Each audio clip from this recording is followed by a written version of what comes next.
Hello students, today we will discuss unit SI unit.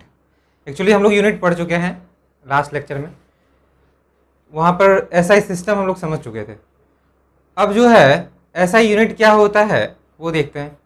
तो SI unit क्या है कि it is the international system of measurement that used universally, जो universally use कर सकते हैं वैसा कोई एक सिस्टम होना चाहिए, ऐसा कुछ यूनिट होना चाहिए जो हम लोग हर जगह यूज कर सकते हैं। ऐसा नहीं होना चाहिए कि कहीं यहाँ पे इंडिया में कुछ और है तो पाकिस्तान में कुछ और है, अमेरिका में कुछ और है ना। तो ऐसा अगर रहेगा तो हम लोग मेजरमेंट को ठीक से डिफाइन नहीं कर पाएंगे, किसी भी चीज़ का लेंथ हम लोग परफेक्टली नहीं बता पाएंगे। जैसे कि अगर इसका लेंथ हम लोग को बताना है, यहाँ पे CGS सिस्टम चल रहा है तो ये बता रहे हैं हम लोग कि ये 10 सेंटीमीटर का है, ठीक है। और अमेरिका में मान लो कि MKS चलता है, तो वहाँ पे वो समझेंगे ही नहीं कि 10 सेंटीमीटर का मतलब क्या है। तो सारे जगह एक जैसा यूनिट चलना चाहिए, तो यूनिवर्सली यूज किया जाता है हम लोग को SI यूनिट। यही हो गया तुम्हारा SI यूनिट। नेक्स्ट पॉइंट में, to avoid the confusion with the unit in technical and scientific research.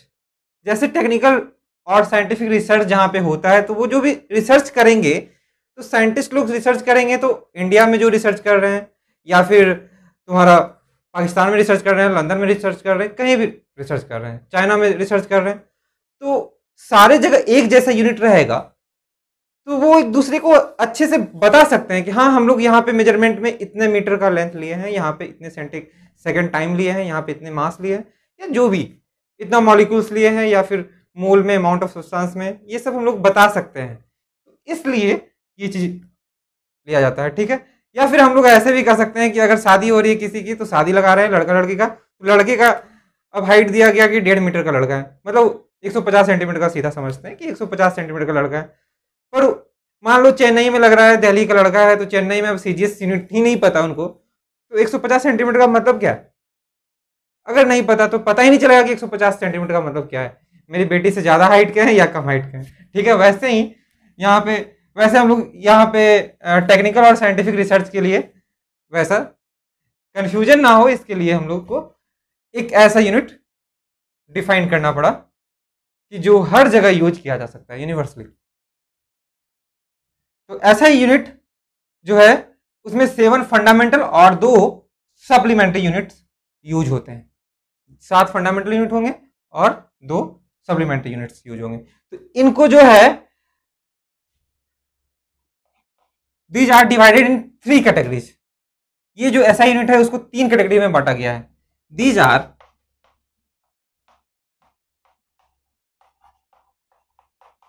Divided in 3 categories, है ना। 3 कैटेगरीज में बांटा गया है। पहला है तुम्हारा फंडामेंटल यूनिट,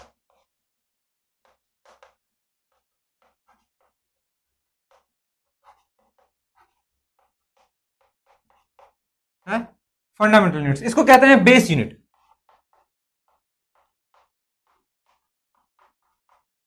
ठीक है, बेस यूनिट भी कहते हैं। दूसरा हो गया तुम्हारा सप्लीमेंट्री यूनिट,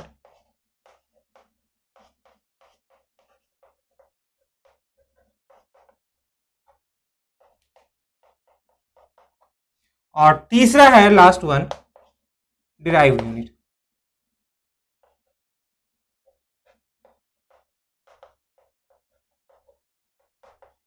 ठीक है। अब फंडामेंटल यूनिट, सप्लीमेंट्री यूनिट्स और डिराइव यूनिट, ये सबको हम लोग बारी बारी से देखेंगे कि ये सब क्या है, क्या फंडामेंटल यूनिट्स क्या है, सप्लीमेंट्री यूनिट्स क्या है, ठीक है। सो फर्स्ट फंडामेंटल यूनिट्स, जिसे बेस यूनिट भी कहते हैं, है ना। तो फंडामेंटल यूनिट्स क्या है कि these are the units of fundamental physical quantity which does not depends on any other units. दूसरे यूनिट पे डिपेंड नहीं करता। फिजिकल क्वांटिटी, जो फिजिकल क्वांटिटी हम लोग पढ़ चुके हैं ऑलरेडी, तो उसमें फंडामेंटल फिजिकल क्वांटिटी जो आया था उसका जो यूनिट हो जाएगा वही हो जाएगा तुम्हारा फंडामेंटल यूनिट्स, या फिर उसको कहेंगे बेस यूनिट। वो क्या है कि वो किसी और पे डिपेंड नहीं करता था, फिजिकल क्वांटिटी पे किसी पे डिपेंड नहीं करता था, उसी तरह यूनिट भी यहाँ पे किसी दूसरे यूनिट पे डिपेंड नहीं करेगा, तो वो हो जाएगा तुम्हारा fundamental units. It use to form derive unit, इसको यूज करते हैं हम लोग डिराइव यूनिट में, इसी से हम लोग डिराइव कर सकते हैं किसी भी दूसरे यूनिट को फंडामेंटल यूनिट से। तो देखेंगे हम लोग जब डिराइव यूनिट पढ़ेंगे तो वो देखेंगे कि कैसे डिराइव कर सकते हैं। और ये जो है 7 टाइप्स के फंडामेंटल यूनिट्स होते हैं। तो चलते हैं टाइप्स ऑफ फंडामेंटल यूनिट्स, ठीक है।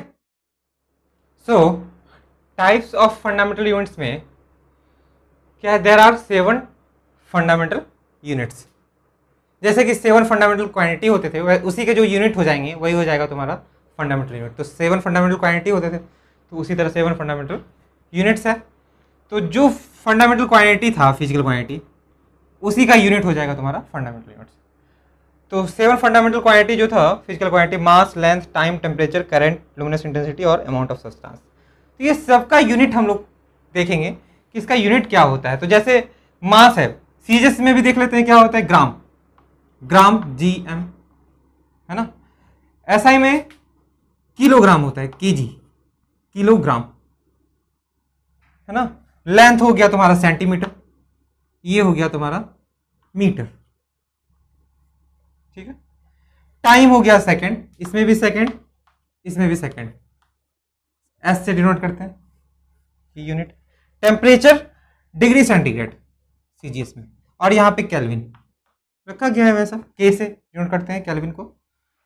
करंट का बायोट होता है जिसको बीआई से डिनोट करते हैं, बायोट होता है सीजीएस में, और एसआई में होता है एम्पियर, जैसा हम लोग जानते हैं। लुमिनस इंटेंसिटी और अमाउंट ऑफ सब्सटेंस का सीजीएस में वैसा कुछ नहीं होता है ना, इसका सिर्फ एसआई में होता है। लुमिनस इंटेंसिटी का कैंडेला सीडी, और अमाउंट ऑफ सब्सटेंस को मोल से लिखा जाता है, मोल। ये हो गया तुम्हारा यूनिट। अब नोटेशन एक बचता है, नोटेशन लिखे हैं यहां पर हम लोग। नोटेशन का मतलब ये यूज होगा, आगे हम लोग पढ़ेंगे, it will use in dimension, it will use in dimension. जब डायमेंशन पढ़ेंगे तो देखेंगे क्या है इसका मतलब, लेकिन अभी जान लेते हैं। मास है, इसका नोटेशन होता है एम, लेंथ का एल, टाइम का टी, टेम्परेचर का थीटा, करंट का कहीं पर आई से और कहीं पर ए से डिनोट किया हुआ रहेगा नोटेशन में, डायमेंशन में यूज करेंगे ये सब हम लोग। लुमिनस इंटेंसिटी हो गया सीडी, और अमाउंट ऑफ सब्सटेंस का मोल ही होता है, MOL, ठीक है, यहां सीडी। तो ये हो गया तुम्हारा फंडामेंटल यूनिट्स का। एसआई में हो गया फंडामेंटल फिजिकल क्वांटिटी का यूनिट्स, एसआई सिस्टम में ये है।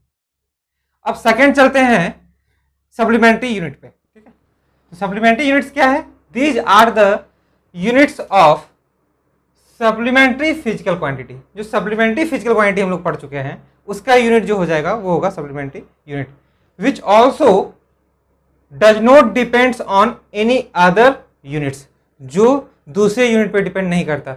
जैसे कि फंडामेंटल नहीं यूनिट किसी दूसरे यूनिट पे डिपेंड करता है, सारा इंडिपेंडेंट है सारे यूनिट्स, वैसे ही सप्लीमेंट्री यूनिट भी इंडिपेंडेंट होते हैं, किसी दूसरे यूनिट पे डिपेंड नहीं करते हैं। It is the dimensionless unit that used with fundamental unit to form derive units. क्या कह रहा है इसमें कि ये जो है डायमेंशनलेस यूनिट होते हैं, डायमेंशन हम लोग आगे पढ़ेंगे। तो डायमेंशनलेस यूनिट होता है supplementary unit, that used with fundamental unit, जो यूज होता है फंडामेंटल यूनिट के साथ। क्यों होता है, डिराइव यूनिट को फॉर्म करने के लिए, डिराइव यूनिट निकालने के लिए सप्लीमेंट्री यूनिट को यूज किया जाता है फंडामेंटल यूनिट्स के साथ। ये तुम्हारे दो तरह के होते हैं, there are two supplementary unit.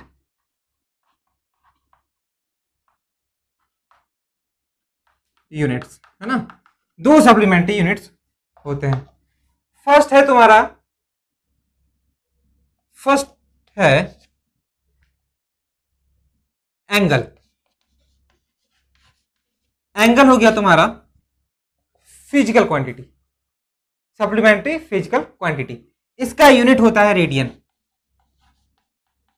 तो रेडियन हो गया तुम्हारा यूनिट ऑफ एंगल, ये तुम्हारा सप्लीमेंट्री यूनिट हो गया एंगल।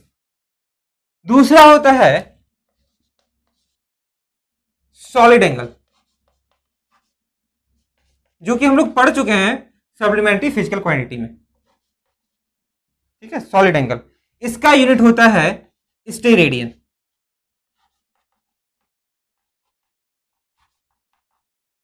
ठीक है, तो सप्लीमेंट्री फिजिकल क्वांटिटी के जो यूनिट होंगे वो हो जाएंगे सप्लीमेंट्री यूनिट। ठीक है, तो एंगल का यूनिट हो गया रेडियन, सॉलिड एंगल का स्टेरेडियन हो गया। ठीक है, तो एंगल और सॉलिड एंगल को थोड़ा सा समझ लेते हैं कि एंगल और सॉलिड एंगल क्या है। तो अब हम लोग एंगल और सॉलिड एंगल को बारी बारी से समझेंगे। तो एंगल क्या है कि जैसे मान लो कि कोई सर्कल है, सर्कल, ठीक है, ये तुम्हारा सर्कल है और यहाँ पे मान लेते हैं कि ये सेंटर है और एक आर्क कट कर लिया इस तरह। तो आर्क कट करेंगे तो ये जो एंगल हो जाएगा तुम्हारा, ये थीटा, ये रेडियस आर और ये एल लेंथ। तो हम लोग को पता है कि theta equal to L by R होता है। तो ये theta equal to L by R जो हुआ, ये एल है ना, ये ऐसा अगर डायग्राम देखें तो ये हो जाएगा तुम्हारा एल और ये आर और ये एंगल थीटा, इसी को कहते हैं रेडियन। ठीक है, आर ए डी से यूनिट करते हैं रेडियन को। ठीक है, तो ये एंगल का यूनिट हो गया। तो थीटा तुम्हारा एंगल हो गया, उसका यूनिट रेडियन हो जाता है। देखो एल इक्वल टू यहां से थीटा आर लिख सकते हैं, और अगर पूरे स्फेयर का लेंथ निकालना चाहेंगे, सॉरी ये जो सर्कल है पूरे सर्कल का लेंथ निकालना चाहेंगे पेरीमीटर, तो ये सर्कमफेरेंस जैसा जो हो जाएगा वो हो जाएगा एंगल। देखो ये थीटा एंगल था, तो theta into R L length के लिए, तो पूरी लेंथ के लिए पूरा एंगल कितना होता है ये सर्कल का, 2 पाई। तो थीटा की जगह पे 2 पाई लिखेंगे इंटू आर, है ना। तो 2 पाई आर यही होता है ना सर्कल का। देखो प्रूफ हो, यहां से प्रूफ भी हो गया। ठीक है, नेक्स्ट चलते हैं सॉलिड एंगल। सॉलिड एंगल मान लेते हैं कि स्फेयर है कोई, सॉलिड एंगल स्फेयर के जैसा, ये स्फेयर है, ये सर्कल नहीं है, इसके जैसा नहीं है, यहाँ ये है तुम्हारा स्फेयर। यहां से आर रेडियस है इसका और यहां से हम लोग कट कर लिए, ये ऐसे, ये कट कर लिए इतना, मान लो ये तुम्हारा ऐसा सॉलिड स्फेयर है ना, ये कोन जैसा निकल जाएगा, कोन को कट कर लिए, और जो एंगल होगा इसका, यहाँ पे सॉलिड एंगल बनेगा, इसको ओमेगा कहेंगे, और ये रेडियस आर हो गया और ये एरिया हो गया ए। तो इसको अगर काट के निकालते हैं स्फेयर से तो ऐसा निकलता है। देखो आइसक्रीम जैसे खाते हो ना, इस तरह का कोन, ये निकल गया, ये एरिया ए हो गया, रेडियस आर हो गया, ये एंगल ओमेगा हो गया। तो ओमेगा इक्वल टू यहां पे होता है एरिया बाय रेडियस का स्क्वायर, और ये एंगल का यूनिट हो जाएगा सॉलिड एंगल का स्टेरेडियन। ठीक है, जैसे यहां पे रेडियन था वहां पे स्टेरेडियन होता है। और इससे अगर हम लोग प्रूफ भी करना चाहें कुछ जो हम लोग को ऑलरेडी पता है, एरिया ऑफ द स्फेयर अगर निकालना चाहेंगे तो एरिया ऑफ द स्फेयर, तो यहां पे ये एंगल जो है तुम्हारा 4 पाई के बराबर है, 4 पाई, 4 पाई, यहां पे 2 पाई था स्फेयर में, सॉरी सर्कल में, यहां पे हो जाएगा 4 पाई। तो पूरे का एरिया अगर स्फेयर का निकालना चाहेंगे तो ओमेगा के जगह पे 4 पाई रख देंगे, तो एरिया हो जाएगा 4 पाई आर स्क्वायर। क्या स्फेयर का एरिया इतना ही होता है? सब एक दूसरे से रिलेटेड है। ठीक है, तो अब लास्ट चलते हैं थर्ड डिराइव यूनिट में। सो लास्ट वन आते हैं डिराइव यूनिट। डिराइव यूनिट क्या है? These are the units of derived physical quantity. जो डिराइव फिजिकल क्वांटिटी पढ़ चुके हैं उसका जो यूनिट होगा वही हो जाएगा तुम्हारा डिराइव यूनिट। है ना। The units which depends on fundamental units और both fundamental and supplementary units. क्या कह रहा है ये कि ये जो यूनिट है डिराइव यूनिट वो डिपेंड करता है फंडामेंटल यूनिट्स पे और both fundamental units and supplementary units. या तो सिर्फ फंडामेंटल यूनिट्स पे डिपेंड करेगा या दोनों पे डिपेंड करेगा, सप्लीमेंट्री यूनिट पे भी और फंडामेंटल यूनिट पे भी। तो वो हो जाएगा तुम्हारा डिराइव यूनिट। एग्जाम्पल में इसमें टाइप्स नहीं है, कितने हैं काउंट नहीं कर सकते, है बहुत सारा है ना। जैसे कि जितने भी आप डिराइव कर सकते हो, जितना तुम फिजिक्स पढ़ोगे आगे जाकर उतना ज्यादा तुमको मिलता जाएगा। ठीक है, जैसे तुम्हारा हो गया एरिया, लेंथ, एरिया के बाद वॉल्यूम हो गया, डेंसिटी, प्रेशर, है ना। टेम्परेचर के बाद फिर तुम्हारा ये वेलोसिटी हो गया, acceleration, force, work, energy, power, stress, strain, electric field, magnetic field, charge. ये सब फिजिकल क्वांटिटी हैं जो डिराइव फिजिकल क्वांटिटी में आते हैं। उसके जितने भी यूनिट्स आएंगे सब डिराइव कर सकते हैं हम लोग। तो डिराइव किससे करेंगे? सप्लीमेंट्री और फंडामेंटल, ये दोनों को मिलाकर या सिर्फ फंडामेंटल से निकालेंगे। जैसे अब एग्जांपल समझ लेते हैं इसमें कितना है, क्या हो सकता है। एग्जांपल में वेलोसिटी है। वेलोसिटी होता है डिस्प्लेसमेंट बाय टाइम। मतलब डिस्प्लेसमेंट का मतलब क्या? Length, length by time. मतलब लेंथ हो गया मीटर से मेजर किए और टाइम सेकंड से, मीटर पर सेकंड। ये हो गया वेलोसिटी, वी से डिनोट करते हैं इसको। वेलोसिटी का यूनिट हो गया मीटर पर सेकंड। एक्सेलरेशन निकाल लो। एक्सेलरेशन होता है वेलोसिटी बाय टाइम। तो वेलोसिटी हो गया मीटर पर सेकंड और टाइम पर सेकंड, तो ये हो गया एक्सेलरेशन ए मीटर पर सेकंड स्क्वायर। इसी तरह सारा फोर्स निकालना है अगर, मास इनटू एक्सेलरेशन, तो ये हो गया मास का केजी और एक्सेलरेशन का भी जस्ट निकाले metre per second square, metre per second square, तो ये हो गया KG metre per second square. इसी तरह जितने भी हम लोग को फॉर्मूला डिराइव करेंगे उतना ज्यादा तुमको डिराइव यूनिट निकलता जाएगा। फोर्स का यूनिट हो गया ये सब यूनिट्स निकल रहा है। तो ये जितने भी क्वांटिटी निकले हैं सारे फंडामेंटल यूनिट पे डिपेंड कर रहा है। KG metre second fundamental unit, metre per second square fundamental units पे। तो अब बात आती है कि सर सप्लीमेंट्री यूनिट पे कहां डिपेंड कर रहा है। सप्लीमेंट्री यूनिट का देखो, एंगुलर वेलोसिटी,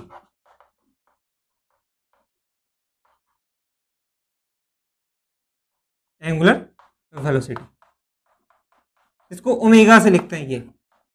ये होता है एंगुलर डिस्प्लेसमेंट